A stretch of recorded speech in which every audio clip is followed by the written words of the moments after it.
So guys, for the first method, if you're using a VPN or proxy, then you want to disable it. For the second method, you want to go to search and type in change the date and time. Click on it.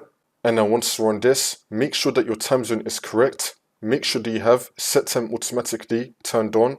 Now you want to scroll down and then click on sync now. Make sure that your date and time is fully synced up. See if that works. For the next method, you want to go to search and type in Microsoft Store. Now you want to click on app settings.